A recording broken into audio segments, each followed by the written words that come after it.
10 of swords ಬಂದಿದೆ. ಯಾಕೋ ತುಂಬಾ ನೋವುಗಳಾಗಿರುವಂತಹದ್ದು ರೆಪ್ರೆಸೆಂಟ್ ಆಗಿದೆ. ಕೆಲವೊಬ್ಬರಿಗೆ ಬ್ಯಾಕ್ ಸ್ಟ್ಯಾಬಿಂಗ್ ಆಗಿರುವಂತಹದ್ದು ರೆಪ್ರೆಸೆಂಟ್ ಆಗಿದೆ. ಯಾಕೋ ಕೆಲವೊಬ್ಬರಿಗೆ ಕೆಲವೊಂದು ವಂಚನೆಗಳಾಗಿರುವಂತಹದ್ದು ರೆಪ್ರೆಸೆಂಟ್ ಆಗ್ತಾ ಇದೆ. ಆದ್ರಿಂದ ನೀವು ತುಂಬಾ ಬೇಜಾರಲ್ಲಿರುವಂತಹದ್ದು ರೆಪ್ರೆಸೆಂಟ್ ಆಗ್ತಾ ಇದೆ. ಲಾಸ್ಟಿನಲ್ಲಿ ಬಂದಿರುವಂತಹ ಕಾರ್ಡ್ಸ್ ಗಳು ಯಾವ್ದಪ್ಪ ಅಂದ್ರೆ 3 ಆಫ್ ಸೋರ್ಟ್ಸ್ ಬಂದಿದೆ. Next card knight of pentacles ಬಂದಿದೆ. 6 ಆಫ್ ಕಪ್ಸ್ ಬಂದಿದೆ. 3 ಆಫ್ ಸೋರ್ಟ್ಸ್ ನಿಮ್ಮ ಬಾಟಮ್ ಆಫ್ ದ ಡಕ್ನಲ್ಲಿ 10 ಆಫ್ ಸೋರ್ಟ್ಸ್ ಬಂದಿತ್ತು. ನೋವುಗಳಾಗಿದೆ, ಬ್ಯಾಕ್ ಸ್ಟ್ಯಾಬಿಂಗ್ ಅಂದ್ರೆ ಏನೋ ಕೆಲವು ವಂಚನೆಗಳು ನಿಮ್ಮ ಲವ್ ಲೈಫ್ ನ ವಿಚಾರವಾಗಿ ಆಗಿರುವಂತಹದ್ದು ಬಾಟಮ್ ಆಫ್ ದ ಡಕ್ನಲ್ಲಿ ಹೇಳಿದ್ದೆ. ರೀಸೆಂಟ್ ಪಾಸ್ಟ್ ನಲ್ಲಿ ನಿಮ್ಗೆ ಅಷ್ಟು ನೋವುಗಳಾಗಿರುವಂತಹದ್ದು, ಬೇಜಾರುಗಳಾಗಿರುವಂತಹದ್ದು, ನೀವು ಕೆಲವೊಂದು ರೀತಿಯ ಕೆಲವೊಬ್ರು ಅಳ್ತಾ ಇರುವಂತಹದ್ದು ಕೂಡ ಇಲ್ಲಿ ರೆಪ್ರೆಸೆಂಟ್ ಆಗ್ತಾ ಇದೆ. ತುಂಬಾ ನೋವನ್ನ ಪಟ್ಟಿರುವಂತಹದ್ದು ನಿಮ್ಮ ಲವ್ ಲೈಫ್ ನ ವಿಚಾರವಾಗಿ ರೆಪ್ರೆಸೆಂಟ್ ಆಗ್ತಾ ಇದೆ. ನೆಕ್ಸ್ಟ್ ನಿಮ್ಗೆ ಸೆಕೆಂಡ್ ಕಾರ್ಡ್ ಬಂದಿರುವಂತಹದ್ದೇನು ನೈಟ್ ಆಫ್ ಪ್ಯಾಂಟಿಕಲ್ಸ್ ಬಂದಿದೆ. ನೈಟ್ ಆಫ್ ಪ್ಯಾಂಟಿಕಲ್ ಏನನ್ನ ರೆಪ್ರೆಸೆಂಟ್ ಮಾಡುತ್ತೆ, ನಿಮ್ಮ ಲವ್ ಲೈಫ್ ಅನ್ನ ಉಳಿಸ್ಕೊಳ್ಳೋದಕ್ಕೆ ಬಹಳಷ್ಟು ಪ್ರಯತ್ನವನ್ನ ಮಾಡಿದ್ರಿ.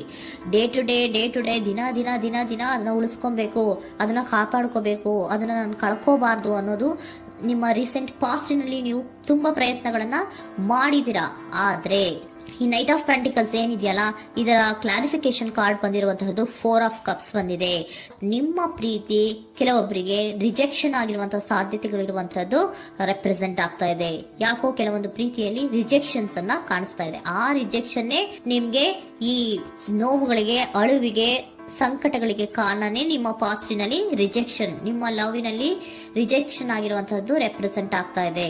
ಮೇ ಬಿ ಇದು ತುಂಬಾ ಹಳೆಯ ಪ್ರೀತಿ ಇರಬಹುದು. ಸುಮಾರು ವರ್ಷಗಳಿಂದ ನೀವು ಪ್ರೀತಿಯನ್ನ ಮಾಡಿರುವಂತಹದ್ದು, ಅಥವಾ ಕೆಲವೊಬ್ಬರಿಗೆ ಚೈಲ್ಡ್ಹುಡ್ ಲವ್ ಅಂದ್ರೆ ತುಂಬಾ ಚಿಕ್ಕ ವಯಸ್ಸಿನಿಂದಲೂ ನೀವು ಅವ್ರನ್ನ ನೋಡ್ತಾ ಬಂದಿದ್ದೀರಾ. ಅಂತಹ ಕೆಲವೊಂದು ಪ್ರೀತಿಗಳು ಕೂಡ ರೆಪ್ರೆಸೆಂಟ್ ಆಗ್ತಾ ಇದೆ. ಮತ್ತೆ ಕೆಲವೊಬ್ಬರಿಗೆ ಈ ರಿಜೆಕ್ಷನ್ ಏನಿದೆಯಲ್ಲ, ಆ ರಿಜೆಕ್ಷನ್ಸ್ ಅನ್ನೇ ನೀವು ಹಳೆಯದನ್ನ ನೆನಪಿಸ್ಕೊಂಡು ನೀವು ಕೆಲವೊಂದು ರೀತಿಯ ನೋವುಗಳನ್ನ ಪಟ್ಟಿರುವಂತಹದ್ದು ರೆಪ್ರೆಸೆಂಟ್ ಆಗ್ತಾ ಇದೆ. ಡೇ ಟು ಡೇ ಅಲ್ಲಿ ಉಳಿಸ್ಕೊಳ್ಳೋ ಪ್ರಯತ್ನವನ್ನ ನೀವು ಮಾಡಿದ್ರಿ, ಆದ್ರೂ ಕೂಡ ನಿಮ್ಮ ಲವ್ ಲೈಫಿನಲ್ಲಿ ಯಾಕೋ ರಿಜೆಕ್ಷನ್ ಆಗಿರುವಂತಹದ್ದು ರೆಪ್ರೆಸೆಂಟ್ ಆಗ್ತಾ ಇದೆ. ಕೆಲವೊಂದು ರೀತಿಯ ಹಳೆಯ ವಿಚಾರಗಳನ್ನ ಮತ್ತೆ ಮತ್ತೆ ಮತ್ತೆ ಮತ್ತೆ ನೆನಪಿಸ್ಕೊಂಡು ಬೇಜಾರನ್ನ ಪಡ್ತಾ ಇರುವಂತಹದ್ದು ನಿಯರ್ ಪಾಸ್ಟಿನಲ್ಲಿ ರೆಪ್ರೆಸೆಂಟ್ ಆಗ್ತಾ ಇದೆ. ಅಟ್ ಪ್ರೆಸೆಂಟ್ ನಲ್ಲಿ ನಿಮ್ಗೆ ಬಂದಿರುವಂತದ್ದು devil card, high priestess card and love card ಬಂದಿದೆ. ಯಾಕೆ ಹಳೆಯದನ್ನ ನೀವು ನೆನಪಿಸ್ಕೊಂಡು ಬೇಜಾರು ಮಾಡ್ಕೋತಾ ಇದ್ದೀರಾ ಅಂದ್ರೆ ಡೆವಿಲ್ ಕಾರ್ಡ್ ಏನನ್ನ ರೆಪ್ರೆಸೆಂಟ್ ಮಾಡುತ್ತೆ, ಅಡಿಕ್ಷನ್ ಅನ್ನ ರೆಪ್ರೆಸೆಂಟ್ ಮಾಡುತ್ತೆ. ಅಂದ್ರೆ ತುಂಬಾ ಹಚ್ಕೊಂಡ್ಬಿಟ್ಟಿರೋದು, ಅವ್ರನ್ನ ಬಿಟ್ಟಿರೋಕ್ ಆಗೋದೇ ಇಲ್ಲ ನನಗೆ ಅನ್ನುವಂತ ರೀತಿಯಲ್ಲಿ ಅಷ್ಟು ನೀವು ಅವ್ರನ್ನ ಪ್ರೀತಿಸ್ತಾ ಇರುವಂತಹದ್ದು, ಅಷ್ಟು ಅಡಿಕ್ಷನ್ ಆಗಿರುವಂತಹದ್ದು ಇಲ್ಲಿ ರೆಪ್ರೆಸೆಂಟ್ ಆಗ್ತಾ ಇದೆ.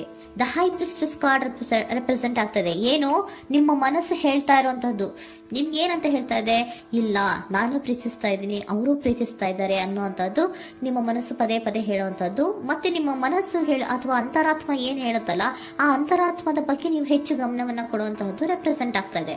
ಅದಲ್ದಿರ ನಿಮ್ಮ ಲವ್ ಲೈಫ್ ನ ವಿಚಾರವಾಗಿ ನೀವು ತಿಳ್ಕೊಳ್ಳುವಂತಹ ವಿಷಯಗಳು ಇದೆ. ಸ್ವಲ್ಪ ತಿಳ್ಕೊಳ್ಳಿ, ನಿಮ್ಮ ಅಂತರಾತ್ಮ ಏನ್ ಗೈಡೆನ್ಸ್ ಕೊಡ್ತಾ ಇದೆಯೋ ಅದರ ಬಗ್ಗೆ ಹೆಚ್ಚು ಗಮನವನ್ನ ಕೊಡಬೇಕಾಗಿರುವಂತಹದ್ದು ಅಟ್ ಪ್ರೆಸೆಂಟಿನಲ್ಲಿ ರೆಪ್ರೆಸೆಂಟ್ ಆಗ್ತಾ ಇದೆ. ಯಾಕೆ ಅಂದ್ರೆ ನೀವು ಇಲ್ಲಿ ಅಡಿಕ್ಷನ್ಸ್ ಅಲ್ಲಿ ಇದ್ದೀರಾ. ಈ ಅಡಿಕ್ಷನ್ ಅಲ್ಲಿ ಇದ್ದಾಗ ನಿಮ್ಗೆ ಬಿಟ್ಟಿರಕ್ ಆಗೋದೇ ಇಲ್ಲ ಅಂದಾಗ ಏನಾಗುತ್ತೆ, ಮತ್ತೆ ನೋವುಗಳು ಶುರುವಾಗೋ ಸಾಧ್ಯತೆಗಳಿದೆ. ಸೊ ಅದಕ್ಕೆ ನೀವೇನ್ ಮಾಡ್ಬೇಕು, ಹೈಪರ್ ಸ್ಟ್ರೆಸ್ ಏನ್ ಹೇಳ್ತಾ ಇದ್ದಾರೆ, ಅಂತರಾತ್ಮದ ಮಾತನ್ನ ಕೇಳು, ನಾನು ಏನೋ ನಿಮ್ಗೆ ಹೇಳ್ತಾ ಇದ್ದೀನಿ, ಸ್ವಲ್ಪ ಕಿವಿಗೊಟ್ಟು ಕೇಳು ಅಂತ ಹೇಳ್ತಾ ಇರುವಂತಹದ್ದು. ಅಟ್ ಪ್ರೆಸೆಂಟಿನಲ್ಲಿ ನೀವು ಮಾಡ್ತಾ ಇರುವಂತಹದ್ದು ಕೆಲವೊಂದು ಅಂತರಾತ್ಮದ ಮಾತುಗಳನ್ನ ಕೇಳುವಂತಹ ಪ್ರಯತ್ನವನ್ನ ನೀವು ಮಾಡ್ತಾ ಇರುವಂತಹದ್ದು ರೆಪ್ರೆಸೆಂಟ್ ಆಗ್ತಾ ಇದೆ. ನಿಮ್ಮ ಲವ್ ಲೈಫಿನ ವಿಚಾರವಾಗಿ ಮತ್ತಷ್ಟು ವಿಷಯಗಳನ್ನ ತಿಳ್ಕೊಳ್ಳುವಂತಹದ್ದು ಇದೆ, ಕೆಲವೊಂದು ರಹಸ್ಯಗಳಿದೆ ಅನ್ನುವಂಥದ್ದು ರೆಪ್ರೆಸೆಂಟ್ ಮಾಡ್ತಾ ಇದೆ. ಯಾಕೆ ಅಂದ್ರೆ high priestess card represented by secrets ಅನ್ನ ರೆಪ್ರೆಸೆಂಟ್ ಮಾಡುತ್ತೆ. ಕೆಲವೊಂದು ವಿಚಾರಗಳನ್ನ ಫಸ್ಟ್ ತಿಳ್ಕೊ, ಕೆಲವೊಂದು ವಿಚಾರಗಳ ಬಗ್ಗೆ, ನಿನ್ನ ಲವ್ ಲೈಫಿನ ವಿಚಾರಗಳ ಬಗ್ಗೆ ಇನ್ನೂ ಸ್ವಲ್ಪ ವಿಚಾರಗಳನ್ನ ತಿಳ್ಕೊ ಅನ್ನೋದು ನಿಮ್ಮ ಅಂತರಾತ್ಮದ ಮಾತು ಹೇಳ್ತಾ ಇರುವಂತದ್ದು ರೆಪ್ರೆಸೆಂಟ್ ಆಗ್ತಾ ಇದೆ. ಲವರ್ ಕಾರ್ಡ್ ಬಂದಿದೆ, third card. So lover card ಏನನ್ನ ರೆಪ್ರೆಸೆಂಟ್ ಮಾಡುತ್ತೆ, ನೀವಿಬ್ರು ಒಂದು ರೀತಿಯ ಸೋಲ್ಮೇಟ್ಸ್ ಅನ್ನ ರೆಪ್ರೆಸೆಂಟ್ ಮಾಡುತ್ತೆ.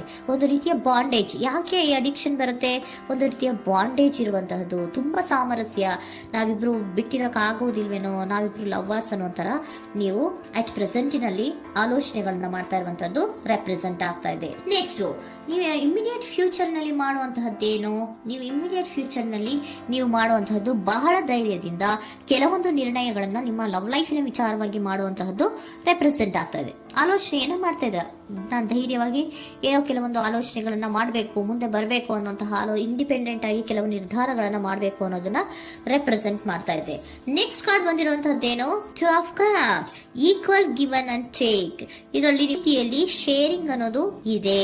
ನಿಮ್ಮ ಪ್ರೀತಿಯಲ್ಲಿ ಒಂದು ಬಾಂಡೇಜ್ ಇದೆ, ಸಾಮರಸ್ಯ ಇದೆ, ಪ್ರೀತಿ ಇದೆ. ನೀವೇನ್ ಮಾಡ್ತಾ ಇದ್ದೀರಾ, ಇಮಿಡಿಯೇಟ್ ಫ್ಯೂಚರ್ ಅಲ್ಲಿ ಒಂದು ಆಕ್ಷನ್ ಅನ್ನ ತಗೋಬೇಕು, ಧೈರ್ಯವಾಗಿ ಮುನ್ನುಗ್ಗೋ ಅಂತ ಪ್ರಯತ್ನವನ್ನ ಮಾಡ್ತೀರಾ. ನೆಕ್ಸ್ಟ್ ಕಾರ್ಡ್ ಬಂದಿರುವಂತಹದ್ದು ಯಾವುದು, ಹ್ಯಾಂಗರ್ ಮ್ಯಾನ್ ಬಂದಿದೆ. ಏನೋ ಮಾಡ್ಬೇಕು ಅಂತ ಹೋಗ್ತೀರಾ, ಈಕ್ವಲ್ ಶೇರಿಂಗ್ ಅನ್ನ ಮಾಡ್ಕೋಬೇಕು, ನಮ್ಮ ಪ್ರೀತಿಯಲ್ಲಿ ಈಕ್ವಲ್ ಶೇರಿಂಗ್ ಅನ್ನ ಮಾಡ್ಕೋಬೇಕು ಅಂತ ಹೋಗ್ತೀರಾ. ಆದ್ರೂ ಕೂಡ ನೀವು ಅಲ್ಲಿ ಏನ್ ಮಾಡ್ತೀರಾ, ಪಾಸ್ ಮಾಡ್ತೀರಾ, ನಿಂತು ಬಿಡ್ತೀರಾ. ಅಯ್ಯೋ ಏನಾಗುತ್ತೋ ಏನೋ, ಇರು ಅಂತ ಉಲ್ಟಾ ಆಲೋಚನೆಯನ್ನ ಮಾಡ್ತೀರಾ. ಅದಕ್ಕೆ ನಿಮ್ಗೆ ಇಲ್ಲಿ ಕಾರ್ಡ್ ಬಂದಿರುವಂತದ್ದು ಏನಂದ್ರೆ, surrender your fear of intimacy. Open up ಆಗೋದಕ್ಕೆ, ನೀವು ಆತ್ಮೀಯವಾಗಿ ಆಗೋದಕ್ಕೆ ನಿಮಗೆ ಭಯ ಇರುವಂತಹದ್ದೇ ಇಲ್ಲಿ ಪಾಸ್ಗೆ ಕಾರಣ. ಕೆಲವೊಂದು ರೀತಿಯ ವಿಚಾರಗಳಲ್ಲಿ ನೀವು ಭಯ ಪಡ್ತಾ ಇರುವಂತದ್ದೇ ನಿಮ್ಮ ಲವ್ ಲೈಫಿನಲ್ಲಿ ನಾನ್ ಆಕ್ಷನ್ ಅನ್ನ ರೆಪ್ರೆಸೆಂಟ್ ಮಾಡೋದು. ನಿಮ್ಗೆ ಏಂಜಲ್ ಗೈಡೆನ್ಸ್ ಏನ್ ಕೊಡ್ತಾರೆ ಅನ್ನೋದನ್ನ ನೋಡೋಣ. ಇಫ್ ಯು ಬಿಲೀವ್, ನಿಮ್ಗೆ ನಂಬಿಕೆ ಇದೆಯಾ, ನಿಮ್ಮ ಪ್ರೀತಿ ಮೇಲೆ ನಿಮ್ಗೆ ನಂಬಿಕೆ ಇದೆಯಾ, ಟೇಕ್ ಎ ಆಕ್ಷನ್ ಅನ್ನ ತಗೊಳ್ಳಿ. ಯಾಕೆ ಮುಂದೆ ಹೋಗ್ತೀರಾ, ಹಿಂದೆ ಬರ್ತೀರಾ, ಏನೋ ಮಾಡ್ಬೇಕಂತ ಬಹಳಷ್ಟು ರೆಡಿಯಾಗಿ ಈ ತರ ಮಾತಾಡ್ಬೇಕು ಆ ತರ ಮಾತಾಡ್ಬೇಕು ಅಂತ ಹೋಗ್ತೀರಾ. ಆದ್ರೆ ಭಯ ಪಟ್ಕೊಂಡು ಮತ್ತೆ ವಾಪಸ್ ಹಿಂದಕ್ಕೆ ಬಂದ್ಬಿಡ್ತೀರಾ. ಏನು ಮಾಡಲ್ಲ, ನೀವು ಸುಮ್ನೆ ಪ್ರಾಕ್ಟೀಸ್ ಮಾಡ್ತೀರಾ ಅಷ್ಟೇ.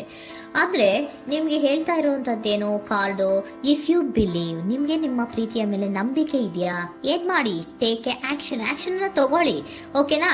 ಸೊ ಕಾಂಪ್ರಮೈಸ್ ಆಗುವಂತ ಸಾಧ್ಯತೆಗಳಿದೆ ಅನ್ನುವಂಥದ್ದು ರೆಪ್ರೆಸೆಂಟ್ ಆಗ್ತಾ ಇದೆ.